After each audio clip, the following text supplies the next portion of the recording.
Welcome to Nebraska Farmcast from the Center for Agricultural Profitability at the University of Nebraska-Lincoln. I'm Ryan Evans.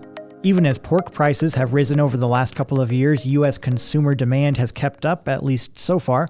But a few months into 2022, where do prices stand for producers across the hog complex, and what might that mean for demand going forward?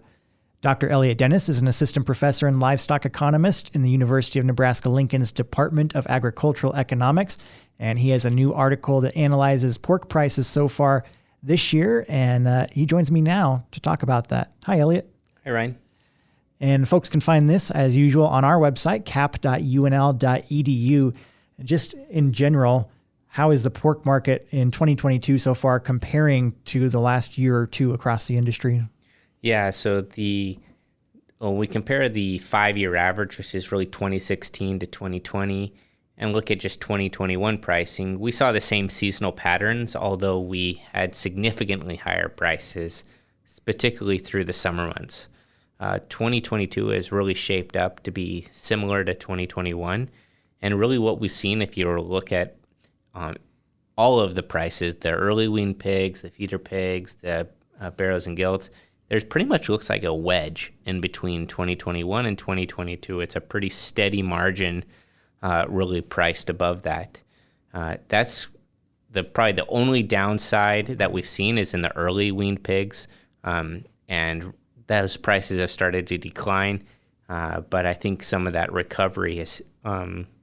price recovery has happened given the recent quarterly hogs and pigs report.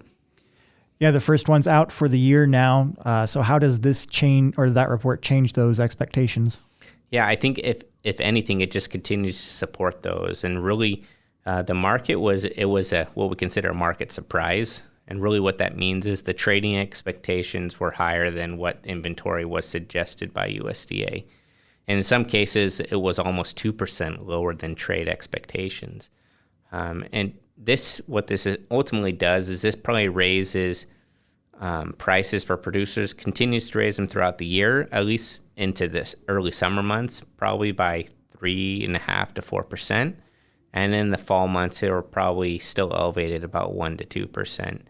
And so this is really important when we're talking about, this is the supply side, right? And this assumes constant consumer demand, or at least historical consumer demand. And so so far consumers have said that they're willing to pay for higher prices for pork at the retail market, but if that starts to weaken, then obviously that gets passed down the supply chain to producers, dampening these higher prices that producers are receiving. Is that something to watch for the rest of the year then, that demand, and if that will hold up? Yeah, absolutely. I think that's kind of the key consideration going into, especially into the summer months when we start talking about grilling. I think people are excited. So for the most part, COVID restrictions have been loosened around the United States. COVID has historically tended to be more prevalent during winter months, and so we don't see a lot of those restrictions coming back into effect for summer. Ultimately, that means consumers are probably in a situation where they have a desire to be outside, be mingling with friends, and more importantly, grilling meat products, whether it be pork, beef, or chicken. And so what we're really concerned about is really what's their confidence in the economy moving forward? What's their confidence about what the world will be like in the next 6 to 9 months? I think ongoing conflict and some potential issues there can, particularly with inflation, can really dampen those. And some recent reports out of the Purdue University has shown that consumers may not be correctly estimating how much of impact inflation has had on their budget, and they're probably in the 3 to 4% lower than food inflation actually is. If those things start to catch up and consumers start to become more aware of that, I think we can see some of that slowdown in demand definitely starting to occur over the summer months. What about demand on the export market? Yeah, so I think it's important to appreciate that we produce a large portion of pork because we export that product overseas. In particular, Mexico has become a huge export destination, including Canada and other locations. And so African swine fever is obviously a big concern that's still out there, and I think some work is starting to be done. What happens if African swine fever actually comes into the U.S.? But for the most part, we're actually able to take advantage of some of those supply disruptions that are happening overseas, which is further boosting producer prices. And so definitely exports are a huge thing. And last year was a all-time high in exports. So U.S. has really benefited on the demand side. And although we've had lots of supply chain issues, we've definitely had robust demand that has dampened the blow that on prices that producers have received. What else is catching your eye in the hog market? Yeah, so when we talk about the hog market, probably the biggest thing that we've been talking about over the last, year or so has been this Prop 12 coming out of California that reduced gestation crates and really was looking at some interstate commerce clause. The National Pork Board was fighting this quite aggressively because it would severely restrict a portion of the United States for actually selling pork products into that, at least say without significantly altering some of that pork production.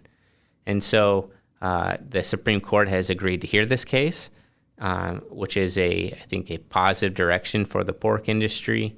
And so we'll just have to wait and see what their rulings are. Should be sometime in the late fall or early winter months that we kind of know the final decision on this. But I think any movement in that direction, it would be important, at least from the pork industry standpoint, to not be able to lose that. So that's something I'm going to be watching and kind of really interested to see how that will go. All right. Well, as always, Elliott, thank you very much. And don't forget to check out his article that we've posted on our website, cap.unl.edu, on prices across the pork complex and a reaction to the newest quarterly hogs and pigs report. Again, cap.unl.edu. Thanks for tuning in to Nebraska Farmcast. And Elliott, thank you again. Yep. Thanks for having me, Ryan. Nebraska Farmcast is a production of the Center for Agricultural Profitability at the University of Nebraska-Lincoln. For the latest research-based information and education resources to manage your farm or ranch operation, visit our website at cap.unl.edu. That's cap.unl.edu.